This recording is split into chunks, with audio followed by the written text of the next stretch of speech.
ఋషభదేవాయ నమః. ఋషభదేవుడు కార్చిచ్చులో దూకి ఆత్మహత్య చేసుకోలేదు.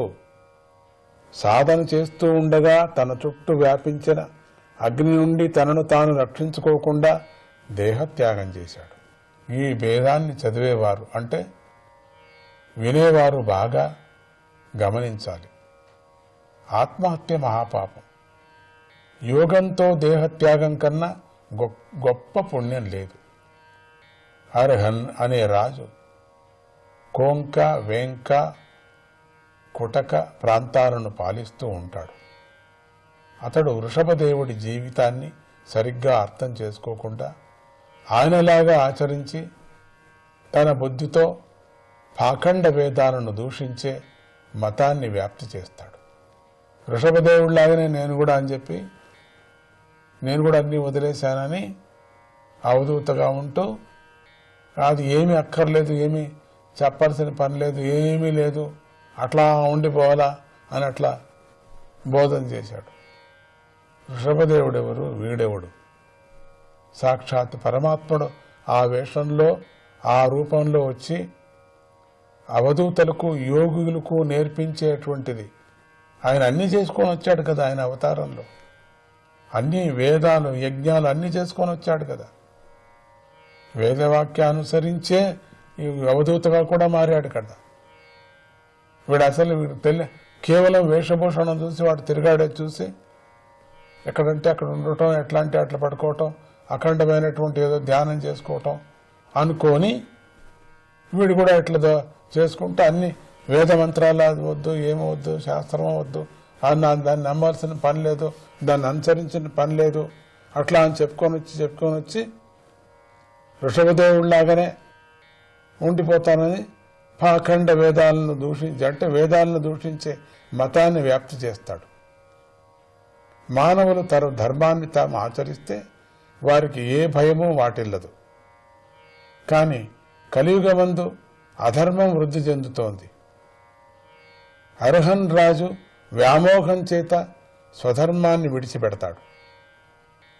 ఆ రాజు పాఖండ మతాన్ని వ్యాప్తి చేయటం వల్ల కలియుగంలో కొంతమంది అధములు ఈశ్వరుడి మాయచేత మోహితులవుతారు. వేదాలు ఆదేశించిన ప్రకారం స్వధర్మాన్ని, పవిత్రతను విడిచిపెడతారు. తమకు తాము కల్పించుకున్న విధులను పాటించి మంచి శీలాన్ని పోగొట్టుకుంటారు. తమకు నచ్చిన విధంగా ప్రవర్తిస్తూ దేవతలను హేళన చేస్తారు. స్నానం, ఆచమనం చేయకుండా పరిశుద్ధి లేకుండా ఉంటారు. వపనాలు చేయించుకోకుండా పెరిగిన జుట్టుతో ఒక్కొక్క వెంట్రుకను అదే పనిగా పీకటం అనేటువంటి వ్రతాన్ని కూడా పాటిస్తూ ఉంటారు పాఖండులు కలియుగంలో. అందుకని అధర్మమే ఒక వేషం అయిపోయిందండి. అధర్మమే ఒక యోగము, అధర్మమే ఒక దేవత, అధర్మమే ఒక మహిమ. ఇది ఎక్కడ అర్థం కావటం లేదు మనకు. అందుకని దేన్ని నమ్మాలా దేన్ని నమ్మకూడదని భాగవతం చెప్పుకొని వచ్చింది మనకు. ఎట్లా నడచాలా మనం. అధర్మం చేత వారు వివేకాన్ని కోల్పోయి వేదాలను, బ్రాహ్మణులను, యజ్ఞాలను, శ్రీహరిని, భక్తులను అదే పనిగా దూషిస్తారు. వాళ్ళు దూషణ చేసేటువంటివే మంత్రాలు రాసుకున్నారు వాళ్ళు. అందుకని ఋషభయోగీంద్రుని మాదిరిగానే కొంతమంది అనుకున్నారు. ఋషభయోగీంద్రుడు పూర్వం ఏం చేసుకునే అవతారాన్ని వచ్చారని ఒక్కరు కూడా గమనించలేదు. అది ఏది సులభంగా ఉంటుందో చేసుకుంటే అదే ఒకటి యోగం అయిపోతుంది కదా. అట్లా అదే ఒకటి యోగం. భక్తులను కూడా దూషించేటువంటి ఒక పుస్తకాలు, దేవుణ్ణి దూషించేది కాక దేనికి తాపత్రయం లేనటువంటి సాధు జీవనం చేసేటువంటి భక్తులు, వాళ్ళని దూషించేటువంటిది ఒకటి. వాళ్ళు మోహంలో పడిపోయారు, పాపంలో పడిపోయారట. అంటే దేవుణ్ణి దూషించినప్పుడే మోక్షానికి పోతారట వాళ్ళు. వాళ్ళది వేరే మోక్షం అంట. అదే యమధర్మరాయన పక్కలో ఉంది కదా, అది నరకలోకం పక్క ఇంట్లో ఒకటి ఉంది, అది అక్కడికి వెళతారు వీళ్ళంతా. వైతరణి నది అని ఒకటి ఉంది, దాంట్లో స్నానం చేస్తారు.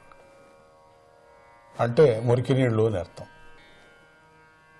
ఇది కలియుగం కదా అండి, అందుకని అది అనుభవించక తప్పదు కదా మనం. అదే పనిగా దూషిస్తారు. అధర్మ మార్గంలో నడిచే వీరు ఈ క్రొత్త పాఖండ మతాన్ని విశ్వసించి తమ ఇష్టానుసారంగా ప్రవర్తిస్తూ జీవితాన్ని సాగిస్తూ ఉంటారు. వీరి జీవిత పరంపరను సాగటాన్ని గమనిస్తే మనకు ఏడుపు వస్తుంది, నవ్వు వస్తుంది, ఆశ్చర్యం వస్తుంది, భయం కూడా కలుగుతుంది. ఒక అజ్ఞాని తన అజ్ఞానాన్ని మరొకటికి అందజేస్తాడట. అలా అందించటం ద్వారా వారు తమకు తాముగా ఘోరమైన నరకంలో పడిపోతారు. వాళ్ళు అజ్ఞానం అనే ఈ నరకంలో వివేకానికి అవకాశం లేదు. అలా అజ్ఞానిని అనుసరించటాన్ని అంధపరంపర అంటారు. దీనివల్ల ఏ ప్రయోజనమూ లేదు. రజోగుణంతో నిండిన మనస్సు గల మానవుడు శిక్షణ ఇవ్వటమే ఈ వృషభ అవతారము యొక్క ప్రయోజనము. వృషభావతారాన్ని వర్ణించే శ్లోకాలు ఇలా ఉన్నాయి. మళ్ళీ చెప్పుకుందామా? విష్ణవే నమః.